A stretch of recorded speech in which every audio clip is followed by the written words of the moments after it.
আমরা মানুষ, আল্লাহ সুবহানাহু ওয়া তাআলা এই মানুষ জাতির প্রতি খাস মহব্বত প্রদর্শন করেছেন। এই পৃথিবীতে সৃষ্টি জগতের দিকে যদি আমরা একটু হিসাব লাগাই, আমাদের মুখ জানা আছে যে 18,000 মখলুকাত আল্লাহ রাব্বুল আলামিন সৃষ্টি করেছেন।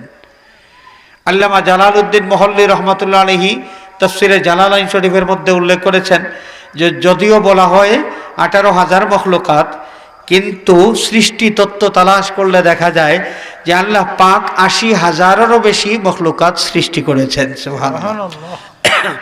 18,000 হোক আর 80,000 হোক, এই মখলুকাতের মধ্যে বিশাল বিশাল সৃষ্টি আছে। যেমন আমরা যদি মাথা উপরের দিকে উঠাই, আমাদের পৃথিবীর ছাদ, যে আসমান আমরা দেখি কত বিশাল, এই আসমানের কোন প্রান্ত কোথায় গিয়ে শেষ হয়েছে আমরা কেউ জানি না। কত বিশাল বিশাল বিশাল পাহাড় পর্বত, বিশাল বিশাল চতুষ্পদ জন্তু, কত কিছু আল্লাহ রাব্বুল আলামিন সৃষ্টি করেছেন। আকারে, ওজনে, সব দিক থেকে মানুষের চাইতে অনেক অনেক বড় এবং বেশি ওজনওয়ালা সৃষ্টিকুলের মধ্যে এত সৃষ্টি আছে, আল্লাহ পাক সৃষ্টি করে রেখেছেন। কিন্তু ওজন যত বেশি হোক, আকার যত বড় হোক, মানুষের চাইতে মর্যাদায় কেউ উপরে নয়, সবাই মানুষের চাইতে মর্যাদার দিক থেকে নিচে। আল্লাহ পাক এই মানুষ জাতিকে এত বেশি মহব্বত করেছেন যে সৃষ্টিকুলের মধ্যে শ্রেষ্ঠত্ব দান করেছেন। ওয়ালাকাদ কাররামনা বানি আদম, কোরআনে কারীম যতদিন পর্যন্ত থাকবে, ওয়ালাকাদ কাররামনা বানি আদমা, এই আয়াতে কারিমা ততদিন পর্যন্ত থাকবে। আদম সন্তানের শ্রেষ্ঠত্বের সার্টিফিকেটটা সারাটা জীবন কিয়ামত পর্যন্ত অক্ষুণ্ণ থাকবে। আলহামদুলিল্লাহ বলেন। হাজরিনে কেরাম, এই মানুষের প্রতি আল্লাহ রাব্বুল আলামিন কত বেশি মহব্বত প্রদর্শন করেছেন। পৃথিবীর যত মখলুক আছে, বিশাল হোক বড় হোক যাই হোক, সৃষ্টি করেছেন আল্লাহ রাব্বুল আলামিন একটা হুকুমের মাধ্যমে, কুন ফায়াকুন। ইন্নামা আমরুহু ইযা আরাদা শাইআন আন ইয়াকুলা লাহু কুন, أن يقول له كن فيكون। আল্লাহ পাক সেই মহান সত্তা, যখন তিনি কিছু ঘটাইতে চান, বেশি আয়োজন করার কোনো প্রয়োজন হয় না, ইঞ্জিনিয়ার ডাকার প্রয়োজন হয় না, যুগালি ডাকার প্রয়োজন হয় না। আল্লাহ পাক কোন বললেই হয়ে যায়। যত বিশাল ঘটনা হোক, আল্লাহ রাব্বুল আলামিন কোন বলার সাথে সাথে বড় ঘটনাটাও হয়ে যায়। সুবহানাল্লাহ। কিন্তু মানুষ, এই মানুষকে সৃষ্টি করেছেন আল্লাহ রাব্বুল আলামিন কোন শব্দের মাধ্যমে নয়, আল্লাহ তার কুদরতি হাতে এই মানুষ সৃষ্টি করেছেন। সুবহানাল্লাহ বলেন। আমাদের বাবা আদম আলাইহিস সালাতু ওয়াস সালাম, আমরা তো আদমেরই বংশধর, নাকি বান্দরের বংশধর? জি না, আদমের বংশধর। আদমের বংশধর, তাই না? এই বিশ্বাস আমাদের আছে তো? আমাদের বাচ্চা কাচ্চাদের মগজ ধোলাই করার জন্য কিন্তু এই ক্ষেত্রে একটা বিভ্রান্তিকর তথ্য তাদের সামনে উপস্থাপন করা হচ্ছে।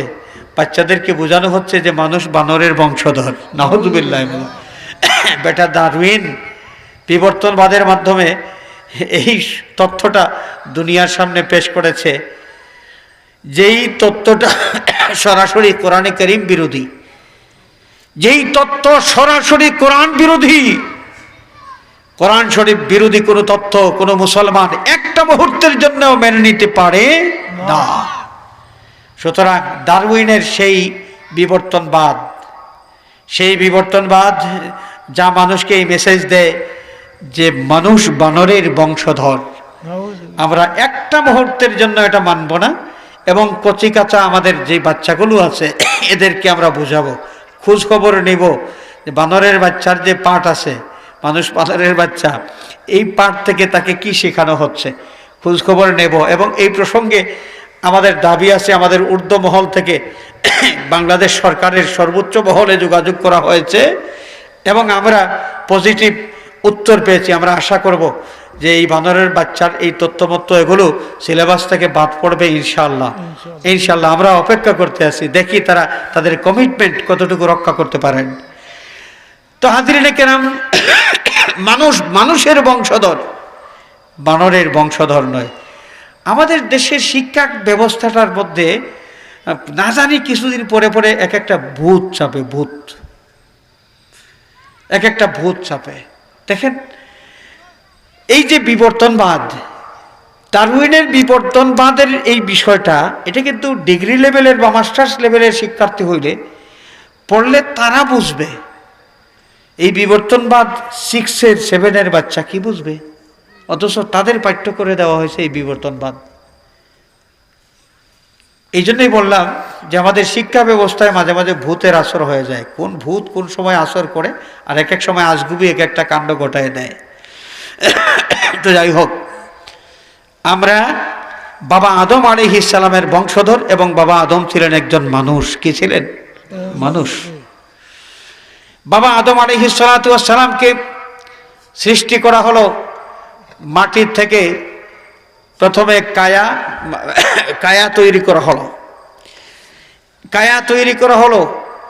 আদমের কায়া তৈরি করতে যে নকশাটা, আমাদের দেহের যে নকশা, হুবহু আদম আলাইহিস সালামের যে নকশা ছিল, সেই নকশাই আমরা পৃথিবীতে আগমন করেছি। আমাদের দেহের উপরিভাগে মাথা, আদম আলাইহিস সালামের দেহের উপরিভাগে মাথা ছিল। আমাদের মাথার এই মুখের সামনের দিকে 2 চোখ, একটা নাক, 2 ঠোঁট আদম আলাইহিস সালামের হুবহু ছিল। এক কথায় আমাদের যে গঠন, বডি স্ট্রাকচার, আমাদের এই গঠনটা, এই নকশাটা হুবহু আদম আলাইহিস সালামের নকশা। আমাদের বাবাকে আল্লাহ রাব্বুল আলামিন মাটির থেকে সৃষ্টি করলেন। কিভাবে সৃষ্টি করেছেন, কোন এইটা বলার সাথে সাথে সৃষ্টি করেন নাই, বরং হাদিস শরীফের মধ্যে এসেছে, সাইয়্যিদুনা হযরত আদম আলাইহিস সালাম জীবন পাওয়ার পরে আরশের দিকে তাকাইলেন। আরশের দিকে তাকানোর পরে আরশের প্রত্যেকটা পায়ার মধ্যে লেখা দেখলেন, লা ইলাহা ইল্লাল্লাহু মুহাম্মাদুর রাসূলুল্লাহ। আমাদের বাবা আদম আলাইহিস সালামকে বেহেশতে প্রবেশ করানো হলো। আল্লাহ রাব্বুল আলামিন যে আদমকে সৃষ্টি করেছেন বেহেশতে রাখার জন্য নয়, দুনিয়াতে পাঠানোর জন্য সৃষ্টি করেছেন, পৃথিবীতে পাঠানোর জন্য। খেয়াল করছেন? ওয়াইয ক্বালা রাব্বুকা লিল মালাইকাতি ইন্নী জাইলুন ফিল জান্নাতি খলিফা বলা হয় নাই, ফিল আরদি খলিফা। আমাদের বাবা আদমকে সৃষ্টির আগে যখন আল্লাহ পাক মনসা করলেন, মর্জি করলেন যে সৃষ্টি করবেন, মানুষ সৃষ্টি করবেন, তখন ফেরেশতাদেরকে এই তথ্য দিয়েছেন যে জমিনের মধ্যে আমার প্রতিনিধি আমি পাঠাবো। জমিনের মধ্যে, জমিনে। তা আমাদের বাবাকে আল্লাহ পাক সৃষ্টি করেছেন জমিনের জন্যই। এটা মনে করার কোনো কারণ নাই যে আদম আলাইহিস সালাম বিশাল বড় পাপ করেছিলেন, এই কারণে জমিনে এসেছেন, না হলে তিনি জান্নাতে চিরদিন থাকতে পারতেন না।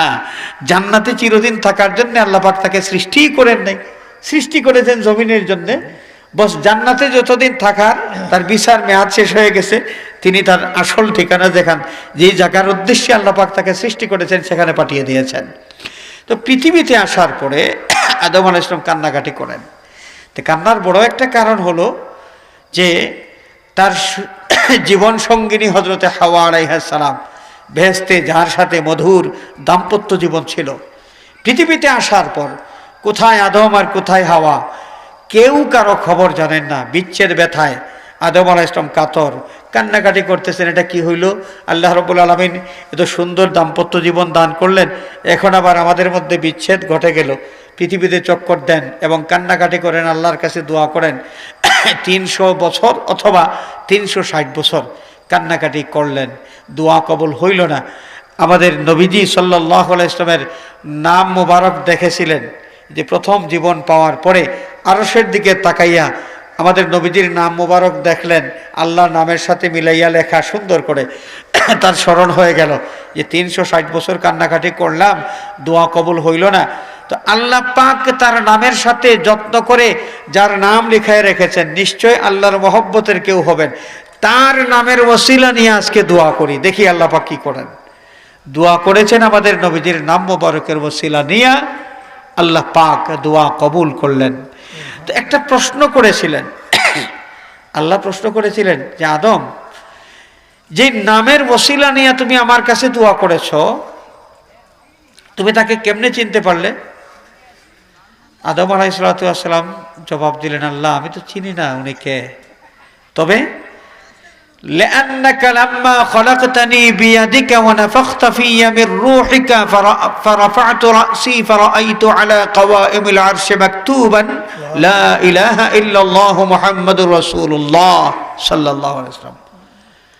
এই মোহাম্মদ কে আমি চিনি না, তবে যখন তুমি আমাকে তোমার কুদরতি হাতে সৃষ্টি করার পর, এটাই আমার মূল পয়েন্ট যেটা আদম আলাইহিস সালাম বলছেন, লাআন্নাকা লাম্মা খলাকতানি বিয়াদিকা, আল্লাহ যখন তুমি আমাকে তোমার কুদরতি হাত দ্বারা সৃষ্টি করেছো, ওয়া নাফাখতা ফিয়া মির রূহিকা, তোমার পক্ষ থেকে আমার মধ্যে রূহ ফুঁকে দিয়েছো, অর্থাৎ আমাকে জীবন দান করেছো। আমি আমার মাথা উপরের দিকে উঠাইয়া আরশের দিকে দৃষ্টি দিতেই দেখি আরশের প্রত্যেকটা পায়ার মধ্যে লেখা লা ইলাহা ইল্লাল্লাহু মুহাম্মাদুর রাসূলুল্লাহ, তোমার নামের সাথে মিলাইয়া যার নাম তুমি লিখে রেখেছো এত যত্ন করে। আমি যদিও চিনি না, ফাআলিমতু, আমার বিশ্বাস হয়ে গেছে এই কথা, ইন্নাহু লা আহাব্বুল খালকি ইলাইকা, সৃষ্টিকুলের মধ্যে তোমার কাছে সবচেয়ে প্রিয়তম কেউ হবেন, এই কারণে তোমার প্রিয়তম মুহাম্মদের নামের ওসিলা নিয়ে আজকে দোয়া করেছি। সুবহানাল্লাহ বলেন।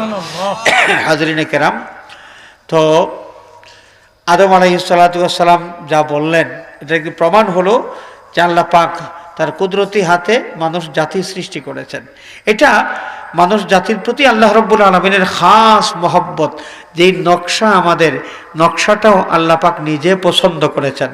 বুখারী শরীফ, মুসলিম শরীফের হাদিস, খলাকাল্লাহু আদম আলা সূরাতিহি, আল্লাহর নবী ইরশাদ ফরমান যে আল্লাহ রাব্বুল আলামিন আদম আলাইহিস সালাতু ওয়াস সালামকে তার পছন্দনীয় যে আকৃতি, সেই আকৃতিতে গঠন করেছেন। সুবহানাল্লাহ, আল্লাহর পছন্দের গঠন, যেই গঠনে আমাদের বাবাকে আল্লাহ পাক সৃষ্টি করেছেন, সেই গঠনে আমাদেরকেও পৃথিবীতে পাঠিয়েছেন। আলহামদুলিল্লাহ, আমাদের এই চেহারার বড় বেশি দাম, আমাদের এই চেহারার বড় বেশি দাম। হাজরিনে কেরাম, তো যে আল্লাহ এত বেশি মহব্বত করলেন, আমাদেরকে সৃষ্টিকুলের মধ্যে শ্রেষ্ঠতম জীব হিসেবে উল্লেখ করলেন, সার্টিফিকেট দান করলেন। আমাদের রিজিক কি হইতে পারে? এই যে গরু, ছাগল কোন সময় কোন জায়গায় মুখ দেয়, তার খাবারের উপযোগী জিনিস নাকি উপযোগী নয়, অনেক সময় মুখ দেওয়ার পর মুখ ফিরায় নিয়ে আসে, তার মানে সে মুখ দিয়েছিল এমন একটা বস্তুতে যেটা সে খাইতে পারে না, মুখ দিয়েছে, যেখানে সেখানে সে মুখ দিতে পারে, যা ইচ্ছা সেখানে মুখ লাগাইয়া খাইতে পারে, তার নিজের মালিকের ধান খাইতে পারে, আবার অন্য মানুষের ধানও খাইতে পারে। তার জন্য বাছ বিচার করে চলার কোনো প্রয়োজন নাই। মানুষ কি সেভাবে পারে?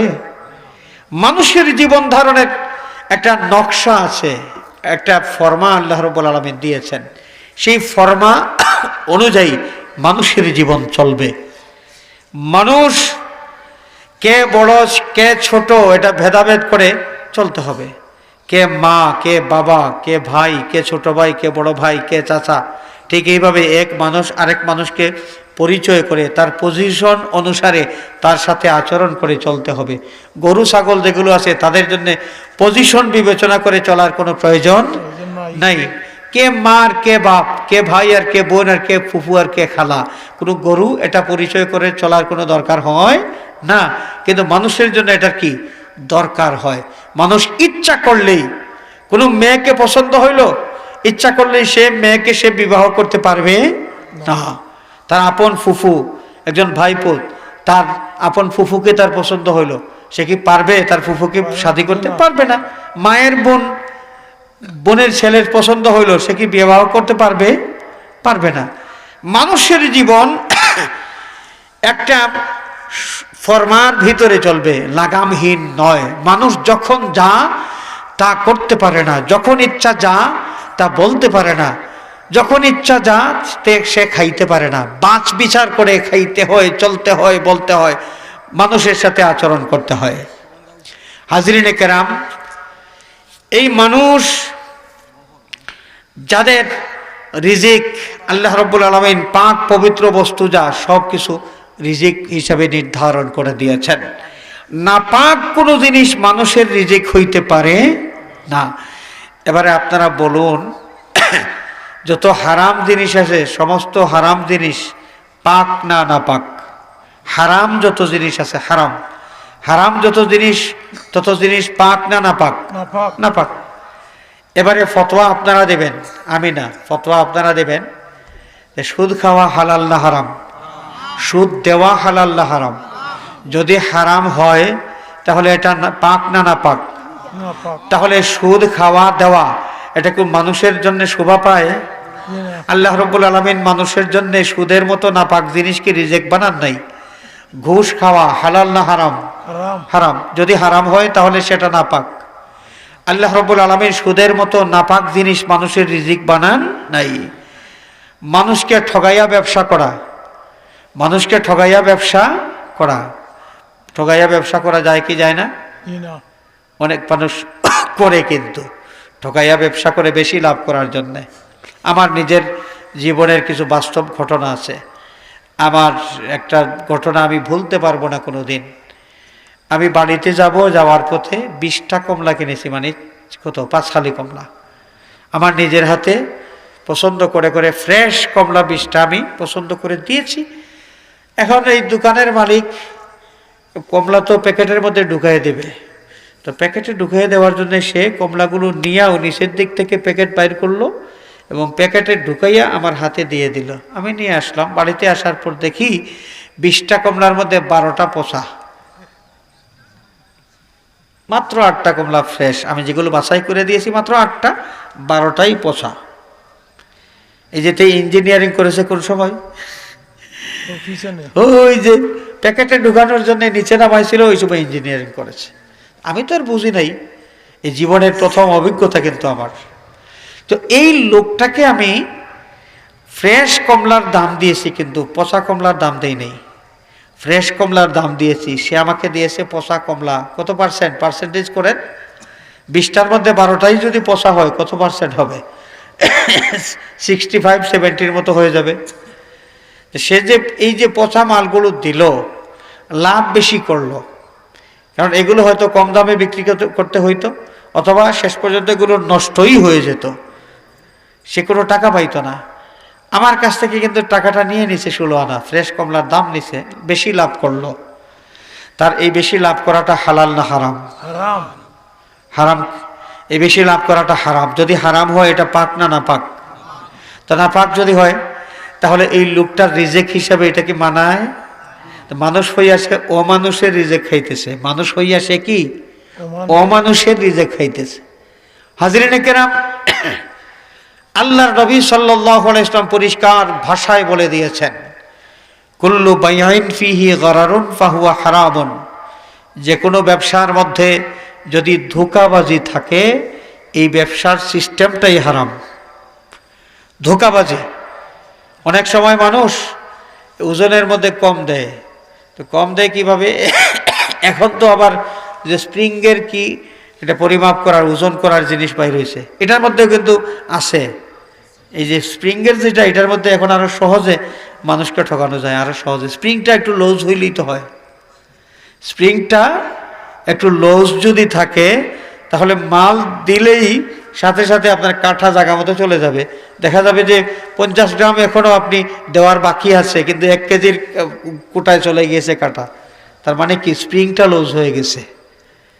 খেয়াল করছেন তো? এক সময় কি দাড়িপাল্লা ছিল, দাড়িপাল্লা, তো দাড়িপাল্লার মাঝে মাঝে ফের থাকে, ফের বেশ কম থাকে। বেশ কম ভাঙ্গার জন্যে একদিকে এই লোহার মতো কিছু ঝুলানো হয়, ঝুলাইয়া মানে এই যে তার মাপকাঠি ঠিক করা হয়, স্কেলটা ঠিক রাখা হয়।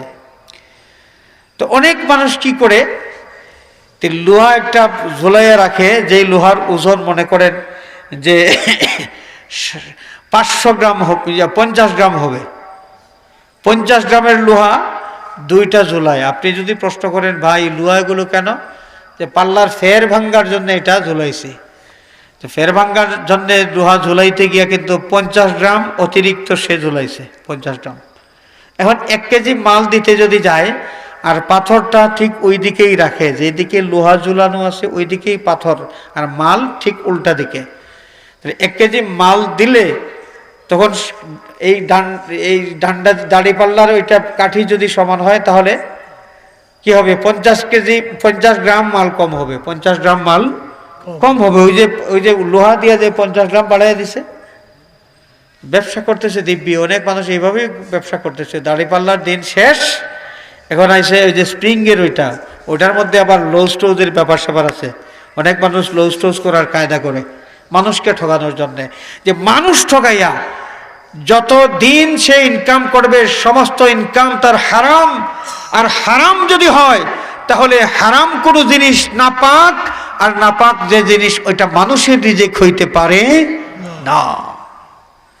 আমরা কি সারা জীবনে পৃথিবীতে থাকবো এই যে মানুষ ঠকাইয়া অথবা যে কোনোভাবে মানুষের সম্পদ আত্মসাৎ করে নিজের সম্পদের পাহাড় গড়ি এই সম্পদ নিয়ে চিরদিন চিরস্থায়ী পৃথিবীতে থাকতে পারবো না? পারবো না। পৃথিবী ছাড়তে হবে। তো পৃথিবী ছাড়ার পরে আমরা যাব কোন জায়গায়? শ্বশুর বাড়ি যাব নাকি নানার বাড়ি যাব? কোথায় যাব? পৃথিবী ছেড়ে কবরে যাব, এবং কবরের পরে যাব যে জায়গায়, সেই জায়গাটা বড় কঠিন। এই দুনিয়ার জীবনের প্রতিটা মুহূর্তের হিসাব দিয়া তারপরে আমার গন্তব্যে যাওয়া লাগবে। এর আগে নয়, হিসাবটা দেওয়া লাগবে, হিসাব চাওয়া হবে। তুমি যে কাড়ি কাড়ি টাকার মালিক হয়েছ, কিভাবে, কোন সোর্স থেকে তুমি টাকা কামাই করেছ? বলো। মিন আইনা ইকতাসাবাহু, আদম সন্তানকে প্রশ্ন করা হবে তার পৃথিবীর সম্পদ সে কোথা থেকে অর্জন করেছে, কামাই করেছে। ও ফিমা আনফাকাহু, এবং কোন খাতে তার সম্পদ সে খরচ করেছে। হাজরিনে কেরাম, আমরা যারা ঠকবাজি করে পৃথিবীতে টাকা কামাই করি, হারাম খাই, হারাম খুর হয়ে যাই, কিয়ামতের দিন আল্লাহ রাব্বুল আলামিনের দরবারে জবাব দেওয়া লাগবে। সেই দিন জবাব দিয়ে আল্লাহ পাককে খুশি করতে পারবো? আর আল্লাহকে যদি খুশি করতে না পারি তাহলে নির্ঘাত আমাদের ঠিকানা হবে জাহান্নাম। কোথায়? জাহান্নাম। আল্লাহর আদালতে হাজির হওয়া লাগবে।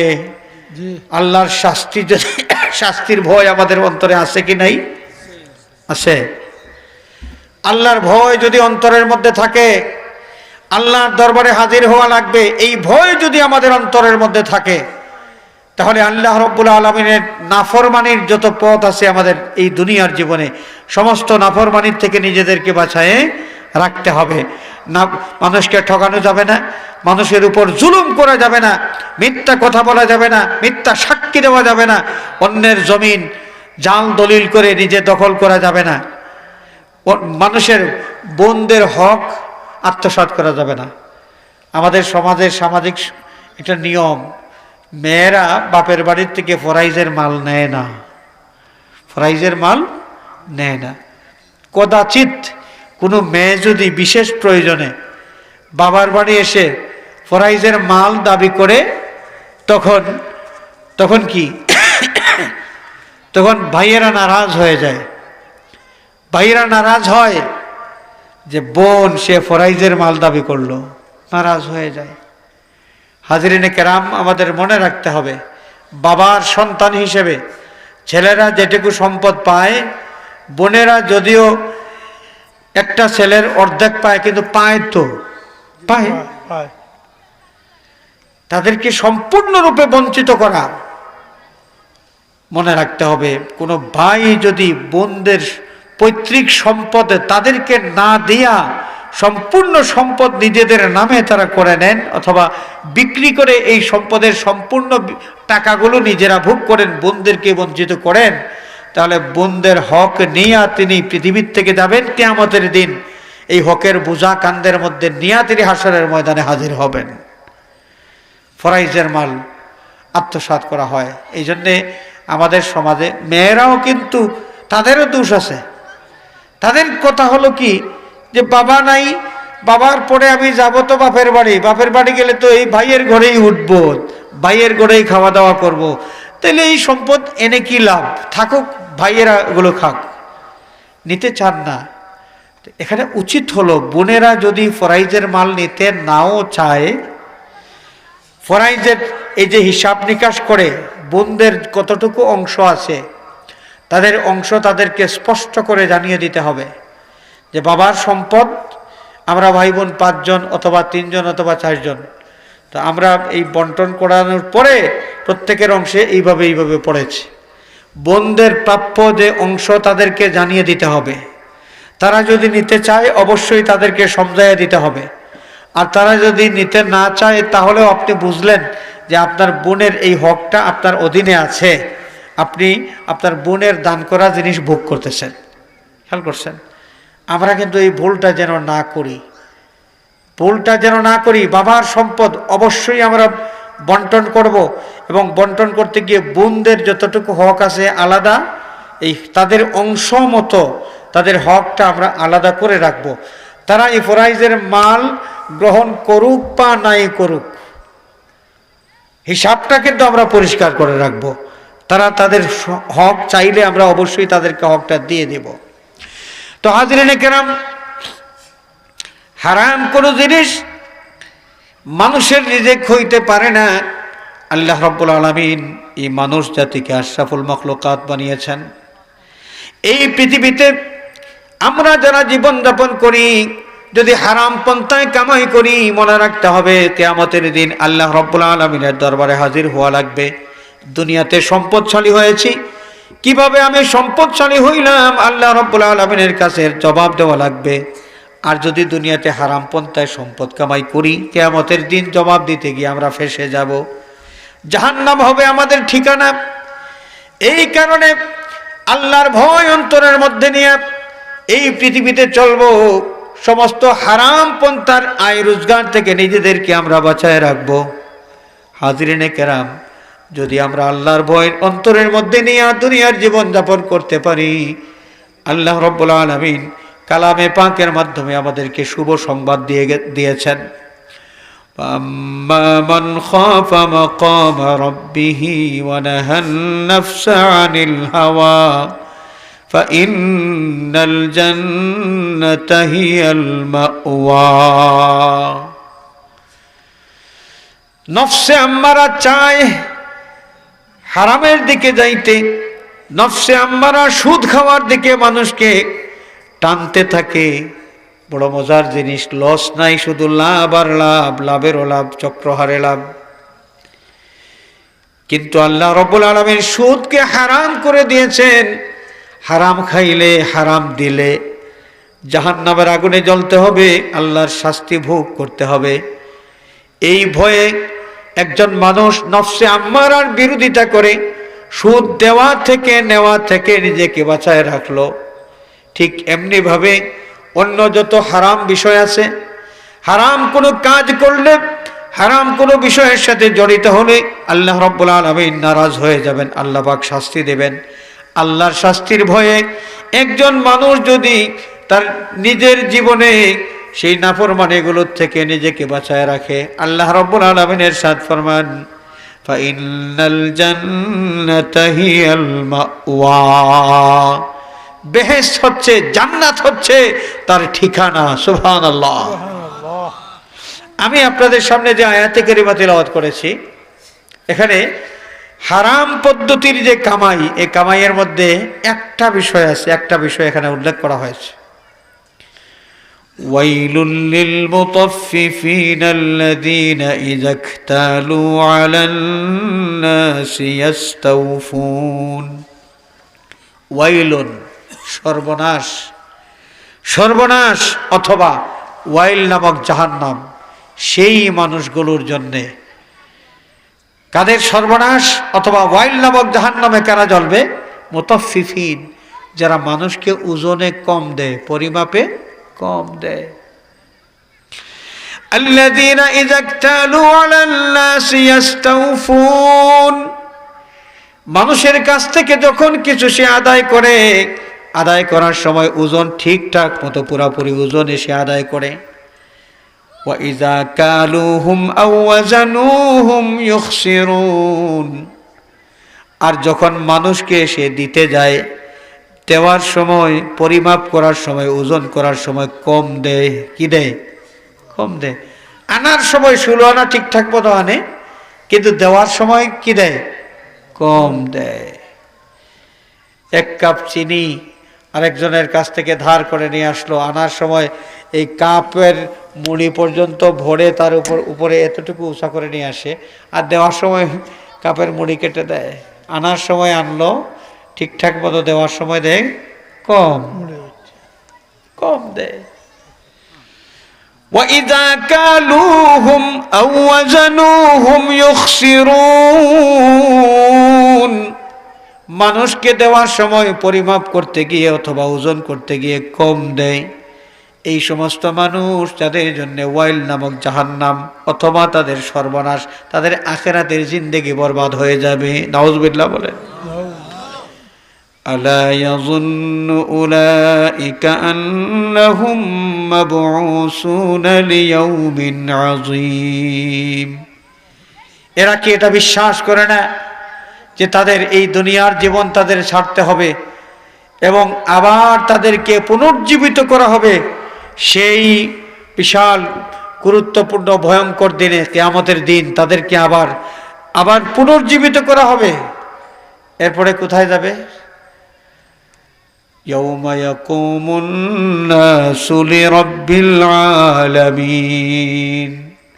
এই সমস্ত মানুষ তাদের কবর থেকে পুনর্জীবিত হওয়ার পরে তারা আল্লাহর আদালতে গিয়ে হাজির হবে, আল্লাহর আদালতে গিয়ে দাঁড়াবে।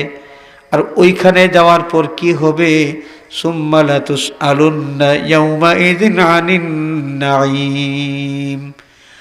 এই পৃথিবীতে আল্লাহ রাব্বুল আলামিন মানুষকে যত ধরনের নিয়ামত দিয়েছেন, মানুষের জীবন তার জন্য নিয়ামত, মানুষের দেহটা আল্লাহর দেওয়া নিয়ামত, মানুষের বুদ্ধি বিবেক আল্লাহর দেওয়া নিয়ামত, মানুষের সম্পদ আল্লাহর দেওয়া নিয়ামত, মানুষের সন্তানাদি আল্লাহর দেওয়া নিয়ামত।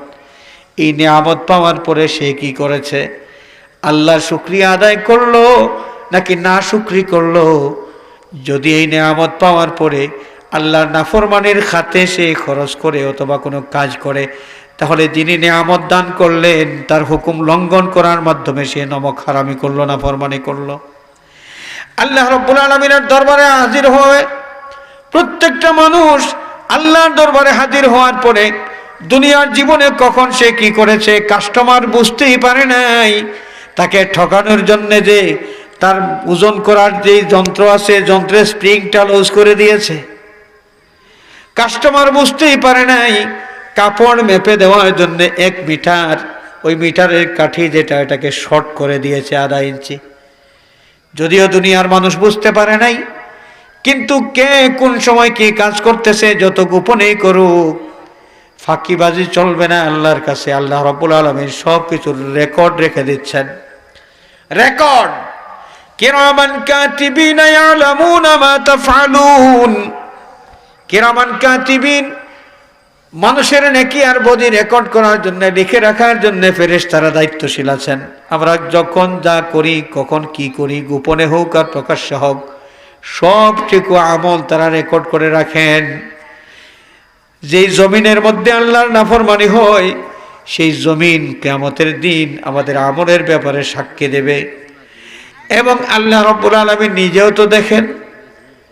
অতএব فمن يعمل مثقال ذرة خيرا يره ومن يعمل مثقال ذرة شرا يره। বিন্দু পরিমাণ কোনো ভালো আমল যদি কেউ করে, কিয়ামতের দিন আল্লাহ রাব্বুল আলামিন তাকে দেখাবেন। আমল দেখাবেন এর অর্থ হলো আমলের জাযা তাকে দান করবেন, আমল দেখাইয়া এই আমলের সওয়াব তাকে দান করবেন। আর যদি وَمَنْ يَعْمَلْ مِثْقَالَ ذَرَّةٍ شَرًّا يَرَهُ, বিন্দু পরিমাণ কোনো বদ আমল যদি কেউ করে, কিয়ামতের দিন প্রত্যেকটা মানুষকে তার পাপ, যে বদ আমল দেখানো হবে, তার মানে বদ আমলের শাস্তি তাকে ভোগ করতেই হবে। অতএব আসুন, যে আল্লাহ এত মেহেরবানি করলেন, এত মহব্বত করলেন, এত মায়া করলেন আমাদেরকে, আমরা মানুষ বিবেকবান প্রাণী, আমাদের বিবেক আছে, বুদ্ধি আছে, জ্ঞান আছে, ভালো মন্দ তমিজ করতে পারি। পৃথিবীতে এমন কোনো কাজ করব না যে কাজ করলে আমাদের মনিব নারাজ হয়ে যাবেন। পৃথিবীতে এমন সব কাজ বেশি বেশি করে করার চেষ্টা করব যে কাজগুলো করলে আমাদের মনিব খুশি হয়ে যাবেন। আল্লাহ রাব্বুল আলামিন তার গোলামের হক আদায় করে জীবন পরিচালনার তৌফিক আমাদেরকে দান করুন। সবাই বলি আমিন। ওয়া আখিরু দাওয়ানা আনিল হামদুলিল্লাহি রাব্বিল আলামিন।